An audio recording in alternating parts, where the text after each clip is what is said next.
यज्ञ में जो है मुख्य रूप से 3 चीज़ें मिलाई जाती हैं। जैसे हम लोग जिंदा रहने के लिए 3 चीज़ें का उपयोग करते हैं।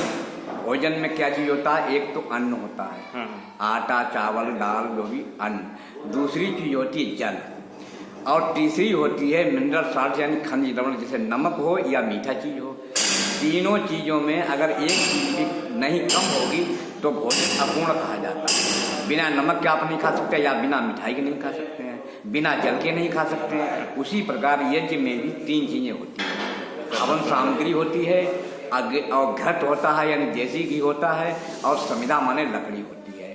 3 चीज़ों में अगर कोई एक चीज़ कम होगी तो यज्ञ अधूरा रहेगा, क्योंकि लकड़ी के बिना यज्ञ नहीं हो सकता, घृत के बिना अपूर्ण है, और हवन सामग्री के बिना भी अपूर्ण है।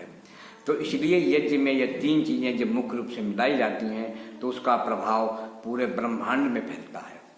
और यज्ञ के साथ में मंत्रों का उच्चारण भी किया जाता है। मंत्रों के उच्चारण से ही आहुतियाँ दी जाती हैं। तो मंत्र के उच्चारण से उसका एक, वेदों में जो मंत्र हैं उनका एक स्वर होता है।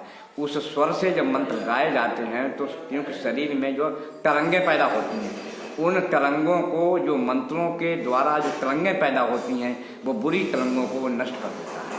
इससे जो भी शरीर में लाभ होता है। यज्ञ में 4 चीज़ें मिलाई जाती हैं, 4 चीज़ें। जैसे हवन सामग्री में 4 चीज़ें मिलानी चाहिए। कौन कौन सी? सबसे पहले है रोगवर्धक, यानी रोग को नष्ट करने वाली औषधियाँ, जैसे बला, अतिबला, गुर्च और लवंग आदि मतलब ये औषधियाँ मिलाई जाती हैं। दूसरी चीज़ इसमें है पुष्टिकारक। पुष्टिकारक जो होता है, क्या होता है? घृत मिलाया जाता है, तो ये पुष्टिकारक है। तीसरी चीज होती है मिष्ट। जब तक मिष्ट, मिठाई, चीनी, गुड़ आदि भी हवन सामग्री में मिलाई जाती है, ये भी नहीं मिलाएगा तो अधूरा रहेगा। तो रोगनाशक, पुष्टिवर्धक और मधु मिष्ट, और एक होता है आयुवर्धक। तो पुष्टिवर्धक में घृत हो गया, मेवा मिलाई जाती सूखी, वो होगी, घृत में मिला दिया। तो इस तरीके से जब हवन में सब औषधियाँ जो हैं समान अनुपात में जब मिलाई जाती हैं तभी उसका प्रभाव शरीर के लिए अच्छा होता है। इसलिए सभी लोगों को यज्ञ करना चाहिए। यज्ञ से जो है शरीर पुष्ट होता है, शक्ति में बैक्टीरिया जो फैलते हैं उसका भी नाश हो जाता है, बुरे बैक्टीरिया को शरीर रोगनाशक हो जाता है। इसलिए यज्ञ करना चाहिए। हमारे यहाँ परंपरा रही है कि कोई भी संस्कार बिना यज्ञ के संपूर्ण नहीं होता है।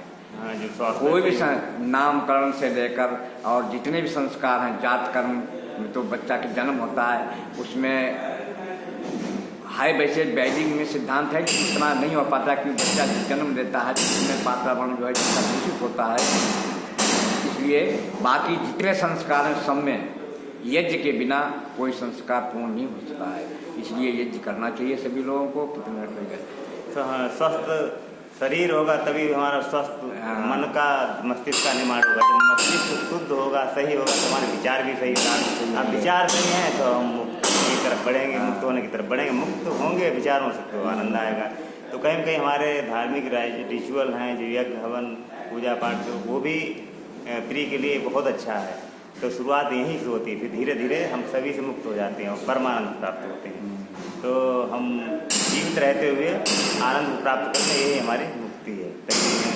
चैनल का भी नाम रखा मुक्ति का जीवन, मतलब ये भी सब चलता रहेगा और स्वतंत्र भी रहेंगे, अपने याद रहेंगे। इसलिए मुक्ति चैनल जो है, मुक्ति हर चीज बंधी हुई है, उसमें कुछ चीज़ें बंधन से नहीं छूट सकती, लेकिन कुछ छूट भी सकती हैं।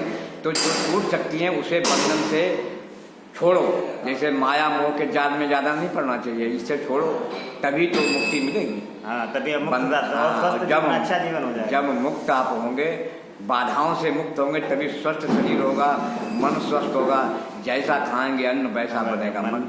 तो इसलिए शरीर के लिए अच्छा धन खाइए, अच्छा व्यवसाय कीजिए, अच्छी तरीके से धन प्राप्त कीजिए। और स्वामी जी वो यज्ञ भी कीजिए। हाँ, और यज्ञ भी करना चाहिए। कायदा में तो प्रातः रोजाना देखा, दैनिक यज्ञ प्रातः काल रोजाना करना चाहिए। अगर रोजाना नहीं कर सकते हैं आप तो कम से कम हर सप्ताह में एक बार कर दो। अगर सप्ताह में एक बार भी नहीं कर सकते हो तो कम से कम त्योहारों पर तो अवश्य ही करना तो ये चाहिए। देखें कि हर चीज़ इसमें सहायक है। अगर सही से मुक्त रहते हुए इन चीज़ों पर विचार किया तो बहुत ही अच्छी हैं। जो स्वस्थ शरीर होगा, स्वस्थ मन होगा, स्वस्थ विचार होंगे तो हम स्वतः ही आनंदित हो जाएंगे। आनंद होगा। यही हम लोगों का उद्देश्य है। यही उद्देश्य है। स्वामी जी बहुत, पंडित जी बहुत धन्यवाद।